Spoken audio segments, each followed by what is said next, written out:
ओम श्री परमात्मने नमः। श्रीमद्भगवद्गीता अथ षोडशोऽध्यायः। श्रीभगवानुवाच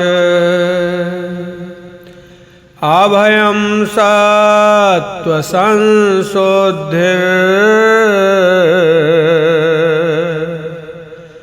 ज्ञानयोगव्यवस्थितिः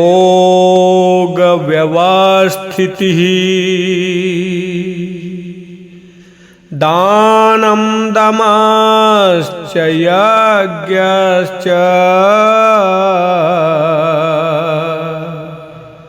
स्वाध्यायस्तपयार्जवम्। श्री भगवान बोले, भय का सर्वथा अभाव, अंतःकरण की अत्यंत शुद्धि, ज्ञान के लिए योग में दृढ़ स्थिति और सात्विक दान, इंद्रियों का दमन, यज्ञ, स्वाध्याय, कर्तव्य पालन के लिए कष्ट सहना और शरीर मन वाणी की सरलता, अहिंसा, सत्यम, अक्रोध, त्यागः, शान्तिर्, अपैशुनम्, दया, भूतेषु अलोलुप्त्वम्, मार्दवम्, हीरचापलम्।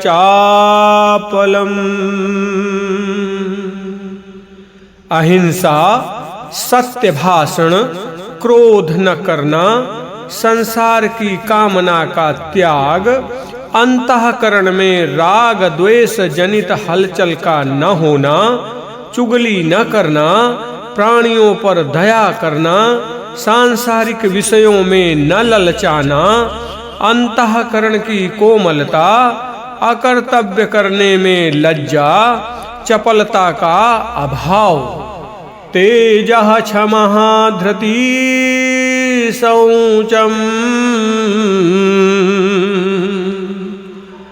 अद्रोहो, नातिमानिता,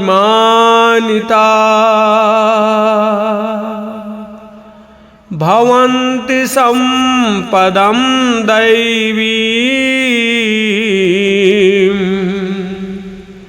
अभिजातस्य भारत। तेज, प्रभाव, क्षमा, धैर्य, शरीर की शुद्धि, वैर भाव का न होना और मन को न चाहना। हे भरतवंशी अर्जुन, ये सभी दैवी संपदा को प्राप्त हुए मनुष्य के लक्षण हैं। दंभो, दर्पोऽभिमानश्च,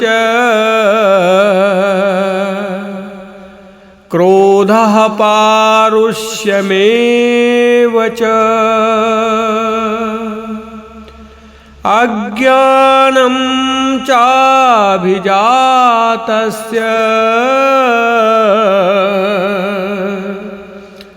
पार्थ सम्पदमासुरीम्। हे प्रथानंदन, दंभ करना, घमंड करना और अभिमान करना, क्रोध करना तथा कठोरता रखना और अविवेक का होना भी, ये सभी आसुरी संपदा को प्राप्त हुए मनुष्य के लक्षण हैं। दैवी संपद् विमोक्षाय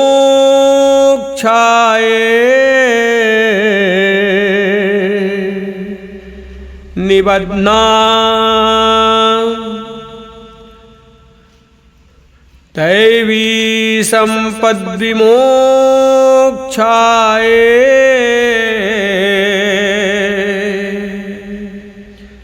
निबन्धायासुरीमता,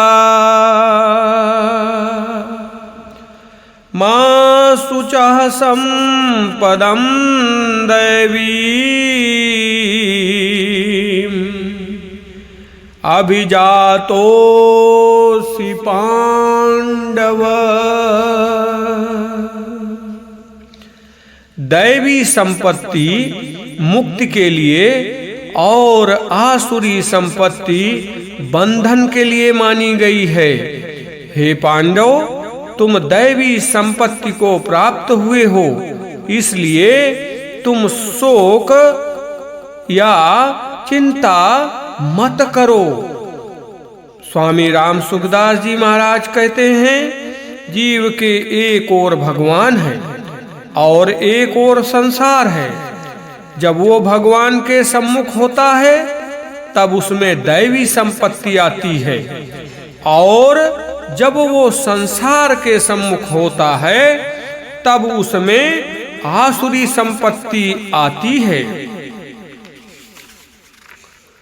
दूसरों के सुख के लिए कर्म करना अथवा दूसरों का सुख चाहना चेतनता है, और अपने सुख के लिए कर्म करना अथवा अपना सुख चाहना जड़ता है।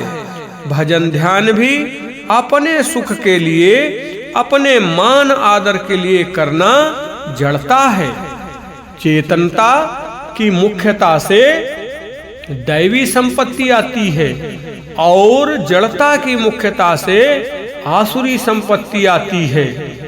मूल दोष एक ही है जिससे संपूर्ण आसुरी संपत्ति उत्पन्न होती है, और मूल गुण भी एक ही है जिससे संपूर्ण दैवी संपत्ति प्रकट होती है।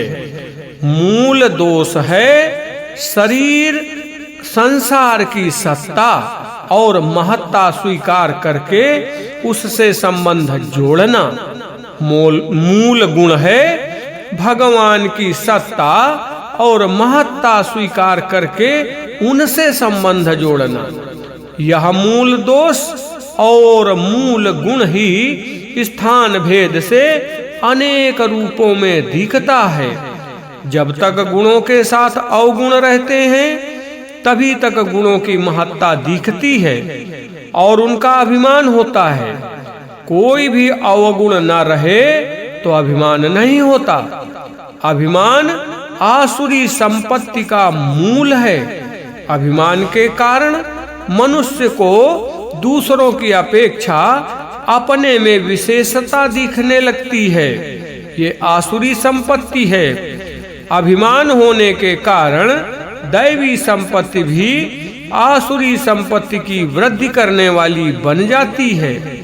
जब गुणों के साथ अवगुण नहीं रहते तब गुणों की महत्ता नहीं दिखती और उनका अभिमान भी नहीं होता। अभिमान न होने के कारण अर्जुन को अपने में गुण श्रेष्ठता नहीं दिखते, इसलिए उनकी चिंता दूर करने के लिए भगवान उनसे कहते हैं कि तुम्हारे में दैवी संपत्ति है, भले ही वो तुम्हें न दिखे। गीता में मां शुचः पद 2 बार आए हैं, एक यहाँ और दूसरा 18वें अध्याय के 66वें श्लोक में। यहाँ ये पद साधन के विषय में और 18वें अध्याय में सिद्धि के विषय में चिंता न करने के लिए आए हैं। अतः भक्त को इन दोनों ही विषयों में चिंता नहीं करनी चाहिए। दो भूत सर्गो लोकेस्मिन्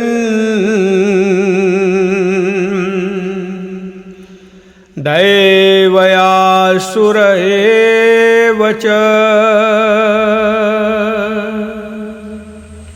दैवो विस्तरसः प्रोक्त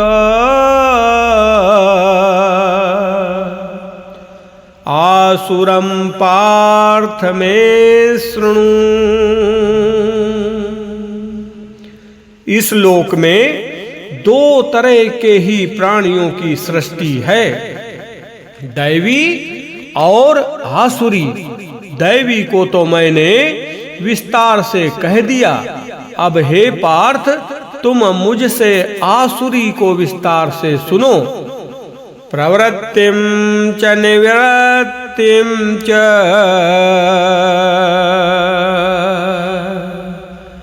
जनान विदुरासुराः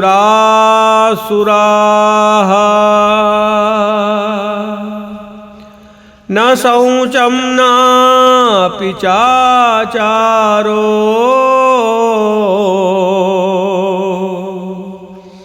न सत्यं तेषु विद्यते।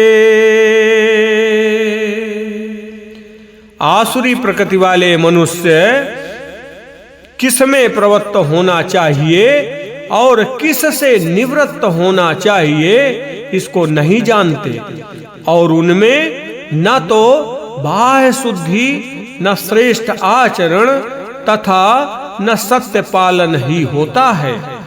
आसुर मनुष्य केवल अपना सुख, आराम, अपना स्वार्थ देखते हैं। जिससे अपने को सुख मिलता दिखे उसी में उनकी प्रवृत्ति होती है, और जिससे दुख मिलता दिखे, स्वार्थ सिद्ध होता न दिखे, उसी से उनकी निवृत्ति होती है। वास्तव में प्रवृत्ति और निवृत्ति में शास्त्र ही प्रमाण हैं, परंतु अपने शरीर और प्राणों में मोह रहने के कारण आसुर मनुष्यों की प्रवृत्ति और निवृत्ति शास्त्र को लेकर नहीं होती। आसुर स्वभाव के कारण वे शास्त्र की बात सुनते ही नहीं, और अगर सुन भी ले तो उसे समझ सकते ही नहीं। कभी संत महात्माओं से शास्त्र की बात सुनने पर भी वे उन्हें स्वीकार नहीं करते। असत्यम अप्रतिष्ठम ते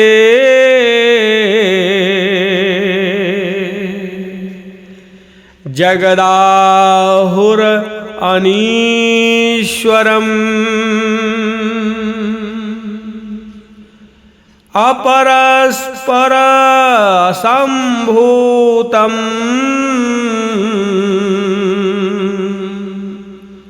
किमन्यत् काम हेतुकम। वे कहा करते हैं कि संसार असत्य, बिना मर्यादा के और बिना ईश्वर के अपने आप केवल स्त्री पुरुष के संयोग से पैदा हुआ है, इसलिए काम ही इसका कारण है। इसके सिवाय और क्या कारण है? और कारण हो ही नहीं सकता। एताम दृष्टिम अवष्टभ्य नष्टात्मानोऽल्पबुद्धयः प्रभवन्त्युग्रकर्माणाः क्षयाय जगतो हिताः।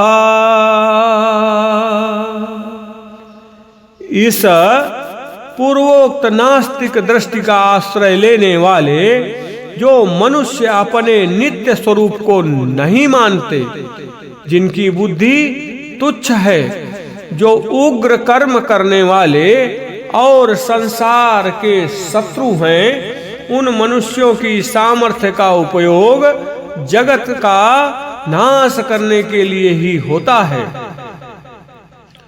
काममाश्रित्य दुष्पूरम्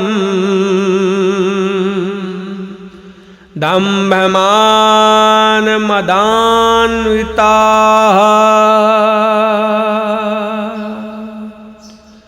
मोहाद् गृहीत्वा सद्ग्राहान्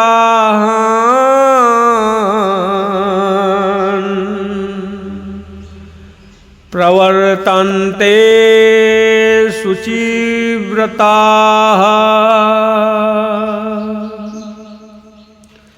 कभी पूरी न होने वाली कामनाओं का आश्रय लेकर दंभ, अभिमान और मद में चूर रहने वाले तथा अपवित्र व्रत धारण करने वाले मनुष्य मोह के कारण दुराग्रहों को धारण करके संसार में विचरते रहते हैं। चिंताम अपरिमेयां च प्रलयांताम उपाश्रिताः कामोपभोग परमा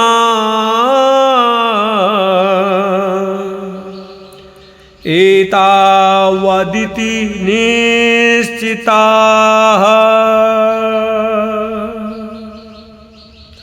वे मृत्यु पर्यंत रहने वाली अपार चिंताओं का आश्रय लेने वाले, पदार्थों का संग्रह और उनका भोग करने में ही लगे रहने वाले, और जो कुछ है वो इतना ही है ऐसा निश्चय करने वाले होते हैं। आशापाश सतैर्बद्धा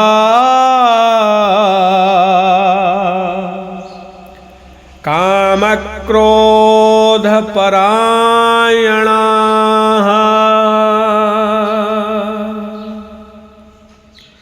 इहन्ते काम भोगार्थम्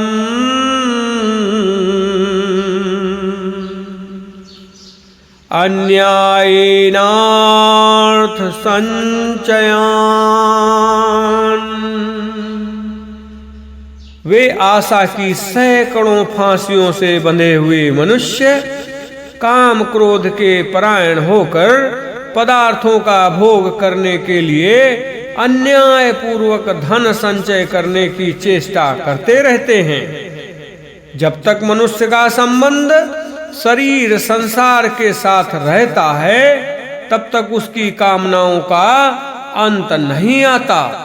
दूसरे अध्याय के 41वें श्लोक में भी आया है कि अव्यवसायी मनुष्यों की बुद्धियां अनंत और बहु शाखाओं वाली होती हैं, कारण कि उन्होंने अविनाशी तत्व से विमुख होकर नाशवान को सत्ता और महत्ता दे दी तथा उसके साथ अपना संबंध जोड़ लिया।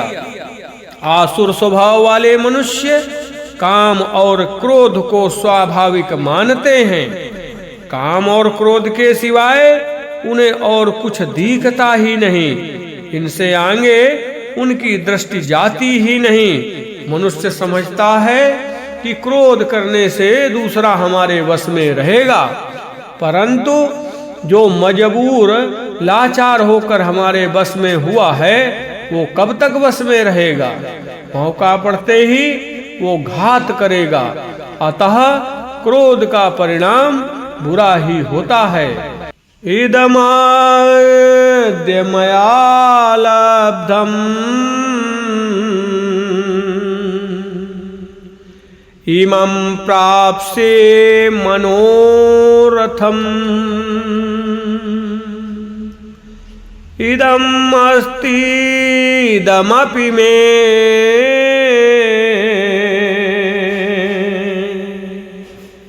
भविष्यति पुनर्धनम्। वे इस प्रकार के मनोरथ किया करते हैं कि इतनी वस्तुएं तो हमने आज प्राप्त कर ली और अब इस मनोरथ को प्राप्त पूरा कर लेंगे। इतना धन तो हमारे पास है ही, इतना धन फिर भी हो जाएगा। प्रश्न, दैवी संपत्ति वाले साधकों के मन में भी कभी कभी व्यापार आदि को लेकर ऐसी स्फुरणाएं होती हैं कि इतना काम तो हो गया, इतना काम करना बाकी है और इतना काम आगे हो जाएगा, इतना पैसा व्यापार आदि में आ गया है और इतना पैसा वहां देना है, आदि आदि। फिर उनमें और आसुरी संपत्ति वाले मनुष्यों में क्या अंतर हुआ?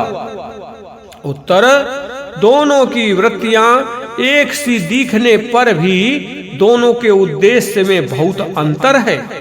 साधक का उद्देश्य परमात्म प्राप्ति का होता है। अतः वह उन वृत्तियों में तल्लीन नहीं होता, परंतु आसुरी संपत्ति वालों का उद्देश्य धन का संग्रह करने तथा भोग भोगने का रहता है। अतः वे उन वृत्तियों में ही तल्लीन रहते हैं। असौ मया हता शत्रुर् हनिष्ये चापरानपि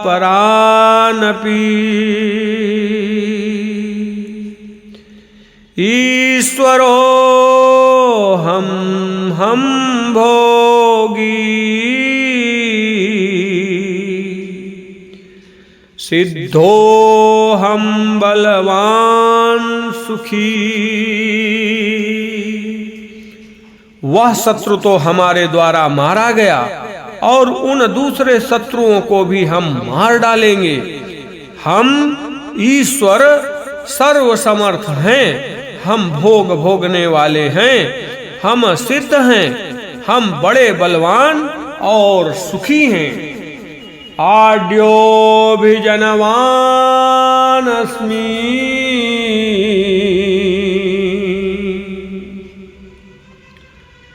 कोऽन्योऽस्ति सदस्रो मया यच्छेदास्यामि मोदिष्य इत्यगान विमोहितः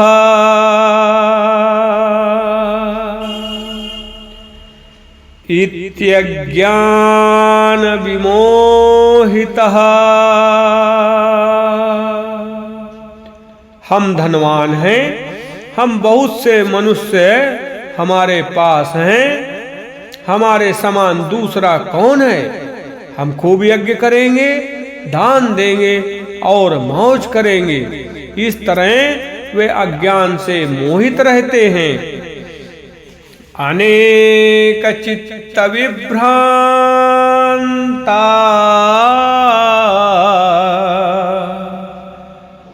मोहजाल समावृता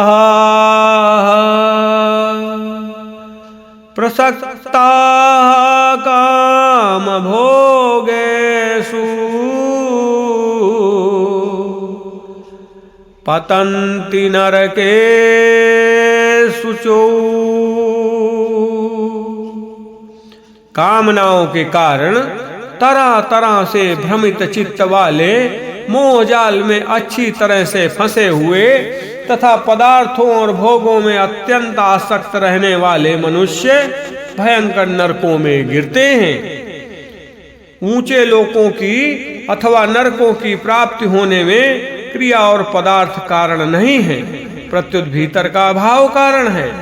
जैसा भाव होता है वैसी ही क्रिया अपने आप होती है। इसलिए भगवान ने आसुर मनुष्यों के भावों मनोरथ आदि का वर्णन किया है। आत्मसंभाविता स्तब्धा धनमान मदान्विता यजन्ते नाम यज्ञस्ते दम्भेना विधिपूर्वकम्। अपने को सबसे अधिक पूज्य मानने वाले, आकड़ रखने वाले तथा धन और मान के मद में चूर रहने वाले वे मनुष्य दंभ से अविधि पूर्वक नाम मात्र के यज्ञों से यजन करते हैं। आसुर स्वभाव वाले मनुष्य दूसरों से प्रतिस्पर्धा रखते हैं और इसलिए यज्ञ करते हैं कि दूसरों की अपेक्षा हम में कोई कमी न रह जाए, अर्थात कोई हमें यज्ञ करने वालों की अपेक्षा नीचा न मान ले। वे लोगों में केवल अपनी प्रसिद्धि करने के लिए यज्ञ करते हैं, फल पर विश्वास नहीं रखते। दूसरा व्यक्ति यज्ञ करता है तो वे ऐसा समझते हैं कि वो भी अपनी प्रसिद्धि के लिए ही यज्ञ करता है। ईश्वर और परलोक पर विश्वास न होने के कारण उनकी दृष्टि विधि पर नहीं रहती। विधि का विचार वही करते हैं जो ईश्वर और परलोक को मानते हैं कि अमुक कर्म करेंगे तो उसका अमुक फल मिलेगा। आसुर मनुष्यों की चेष्टाएं प्रायः दिखावटी होती हैं, परंतु उनके भीतर ये अभिमान होता है कि हम दूसरों से भी बढ़िया यज्ञ करेंगे। उनमें अपनी जानकारी का भी अभिमान होता है कि हम समझदार हैं, दूसरे सब मूर्ख हैं, समझते नहीं। वास्तव में उनमें कोरी मूर्खता भरी होती है। अहंकार बलम दर्पम कामं क्रोधं च संश्रिताः मामात्मपरदेहेषु प्रद्विषन्तोऽभ्यसूयकाः। वे अहंकार, हठ, घमंड, कामना और क्रोध का आश्रय लेने वाले मनुष्य अपने और दूसरों के शरीर में रहने वाले मुझ अंतर्यामी के साथ द्वेष करते हैं तथा मेरे और दूसरों के गुणों में दोष दृष्टि रखते हैं। आसुरी प्रकृति वाले मनुष्य अपनी जिद पर अड़े रहते हैं और अपनी बात को ही सच्ची मानते हैं। ये सिद्धांत है कि जो खुद दुखी होता है वही दूसरों को दुख देता है। आसुर मनुष्य खुद दुखी रहते हैं, इसलिए वे दूसरों को भी दुख देते हैं। उन्हें कहीं भी गुण नहीं दिखता, प्रत्युत दोष ही दोष दिखते हैं। उनकी ऐसी मान्यता होती है कि सब अच्छाई हम में ही है। उन्हें संसार में कोई अच्छा आदमी दिखता ही नहीं। तानहं दुष्टः क्रूरान् संसारेषु नराधमान्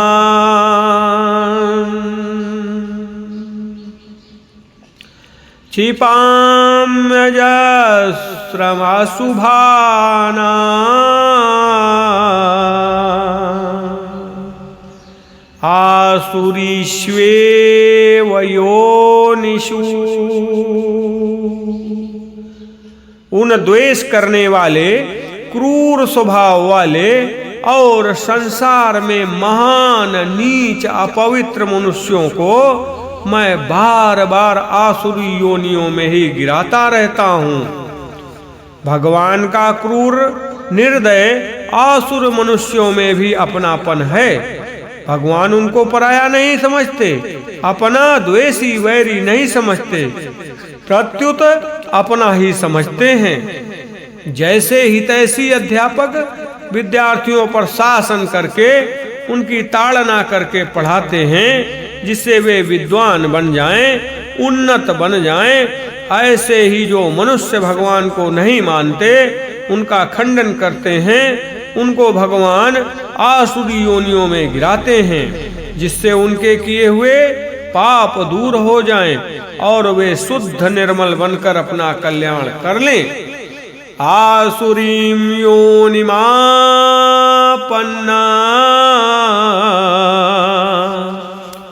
मूढ़ा जन्मनि जन्मनि मामप्राप्यैव कौन्तेय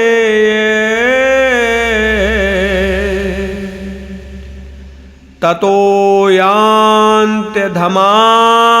गतिम्। हे कुंती नंदन, वे मूढ़ मनुष्य मुझे प्राप्त न करके ही जन्म जन्मांतर में आसुरी योनि को प्राप्त होते हैं, फिर उससे भी अधिक अधम गति में अर्थात भयंकर नरकों में चले जाते हैं। यहाँ माम प्राप्यैव, मुझे प्राप्त न करके पद से भगवान मानो पश्चाताप के साथ कहते हैं कि मैंने अत्यंत कृपा करके जीवों को मनुष्य शरीर देकर इन्हें अपने उद्धार का अवसर दिया था और ये विश्वास किया कि ये अपना उद्धार अवश्य कर लेंगे, परंतु ये नराधम इतने मूढ़ और विश्वासघाती निकले कि जिस मनुष्य जन्म से मेरी प्राप्ति करनी थी उससे मेरी प्राप्ति न करके उल्टे अधम गति में चले गए। त्रिविधम नरकास्येदं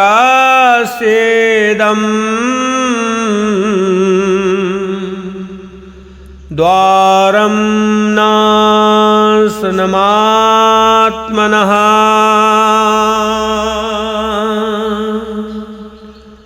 कामः क्रोधस्तथा लोभः तस्माद् एतत्त्रयं त्यजेत्।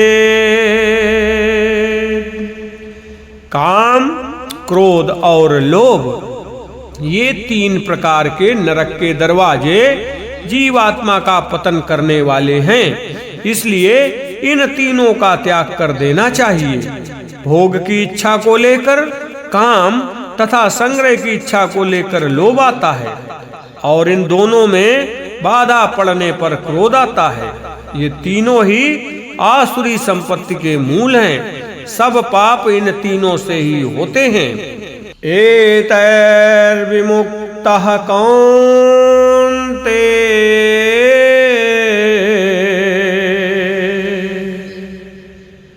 तमोद्वारस्त्रिभिर्नरः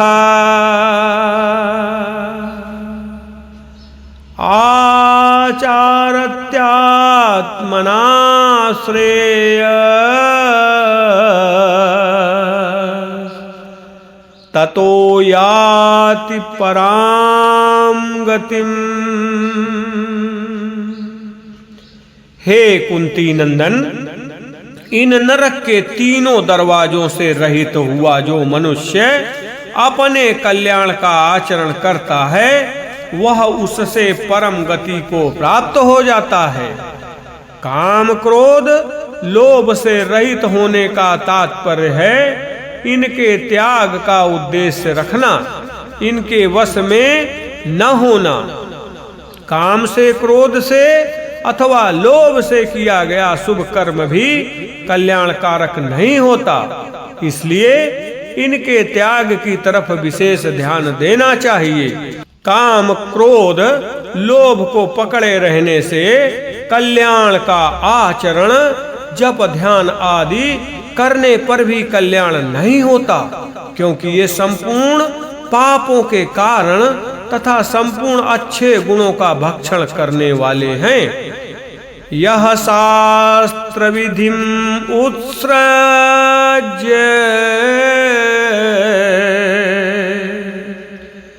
वर्तते काम कारतः न स सिद्धिम अवाप्नोति न सुखम न पराम गतिम। जो मनुष्य शास्त्र विधि को छोड़कर अपनी इच्छा से मन माना आचरण करता है वह न सिद्धि, अंतःकरण की शुद्धि को, न सुख, शांति को और न परम गति को ही प्राप्त होता है।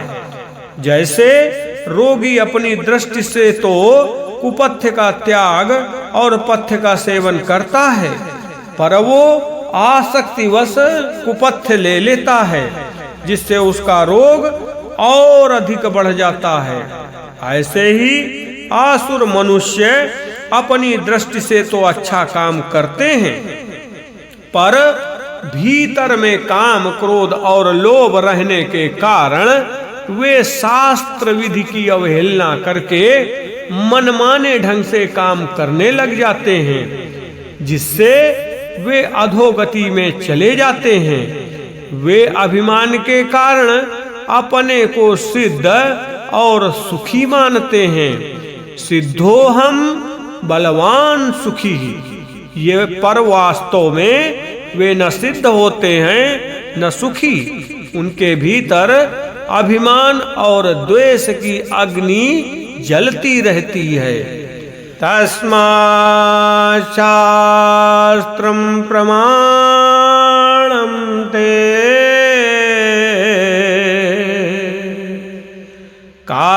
कार्याकार्य व्यवस्थितौ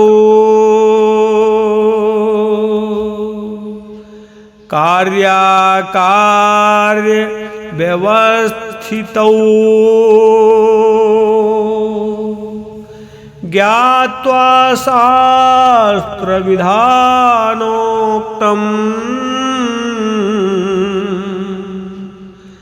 कर्म कर्तुमिहार्हसि।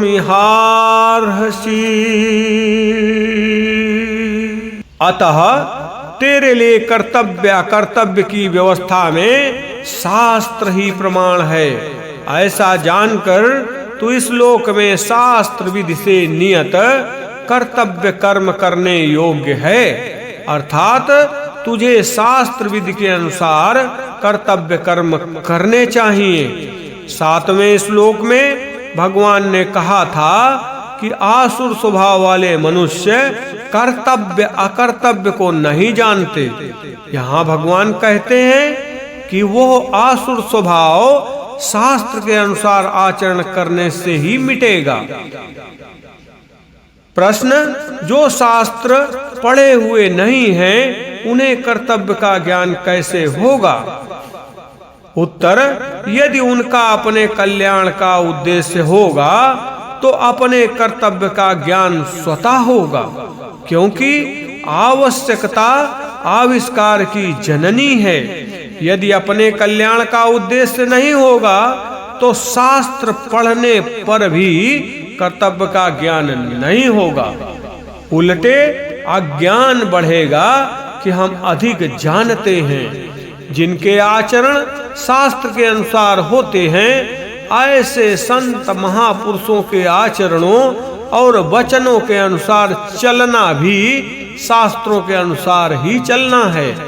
वास्तव में देखा जाए तो जो महापुरुष परमात्म तत्व को प्राप्त हुए हैं, उनके आचरणों, आदर्शों, भावों आदि से ही शास्त्र बनते हैं।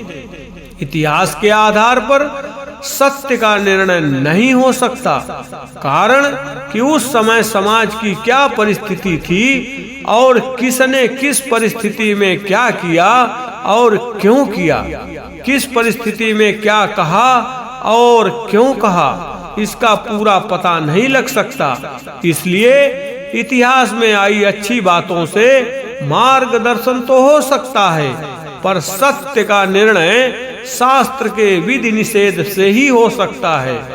इतिहास से विधि प्रबल है और विधि से भी निषेध प्रबल है। ओम तत्सदिति श्रीमद्भगवत गीतासु उपनिषत्सु ब्रह्म विद्यायां योग शास्त्रे श्री कृष्णार्जुन संवादे दैवासुर संपद विभाग योगो नाम षोडशोऽध्यायः। बोलो गोविंद भगवान की जय।